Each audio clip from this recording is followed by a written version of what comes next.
आता घरकुलाची मागणी आली आहे, 10 लाख घरकुलं पुन्हा येत आहे।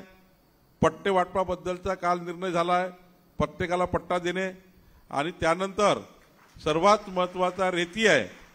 कलेक्टर साहेब, आपण 30/4चा जो GR काढला आहे, जिल्हाधिकाऱ्याला माझी सूचना आहे की 30/4चा GR कमिशनर आणि कलेक्टरनी शब्द न शब्द वाक्य न वाक्य जर वाचलं तर पुन्हा तक्रारी येणार नाही।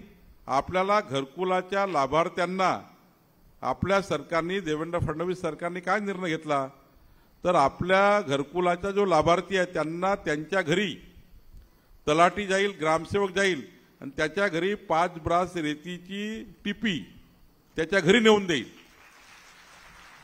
आणि त्या घरकुल धारकाने कुठून रेती उचलाची याचं सुद्धा त्यामध्ये टाकलेलं असेल, कुठल्या घाटावरनं घ्यायची आणि EC असो की EC नसो, स्थानिक घरकुलाकरता, स्थानिक घराच्या बांधकामाकरता आता कुठली गरज नाही ठेवली आहे। सरकारने सरळ सोपं केलं आहे। अपेक्षा आहे की या महिन्यामध्ये संपूर्ण टिपी वाटप होतील आणि 1 महिन्याच्या आतमध्ये सर्व घरांना रेती मिळेल याकरता सर्वांना, आणि घरकुल मालकालाच नाही आहे, घरकुल मालकाचं असं आहे की टिपी दिल्यानंतर मोफत द्यायची आहे घरकुलाकरता। पण गावात एखादं घराचं बांधकाम चालू असेल, एखादं पारधी वस्तीचं व्यक्तीचं जर समजा घरकुलात नाव नाही, त्यांनी घराचं काम चालू केलं, तोही सुद्धा तहसीलदारकडे अर्ज करून डायरेक्ट रेती मिळवू शकतं।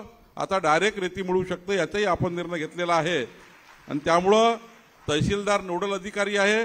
ज्याला घराचं बांधकाम करायचं असेल त्याला तहसीलदारकडे अर्ज करून तुम्हाला 660 रुपये भरून आपल्याला घरकुलात नाव नाही त्यांना आणि घरकुलवाल्यांना मोफत। यावर्षी 10 लाख घरं आम्ही नवीन आणतो आहे। आमच्या देवेंद्रजींनी, देवाभाऊनी पुन्हा मोदीजींना 10 लाख घरं मागितले आहे, त्यातले जास्तीत जास्त घरं आपण पारधी वस्त्याकरता देऊ।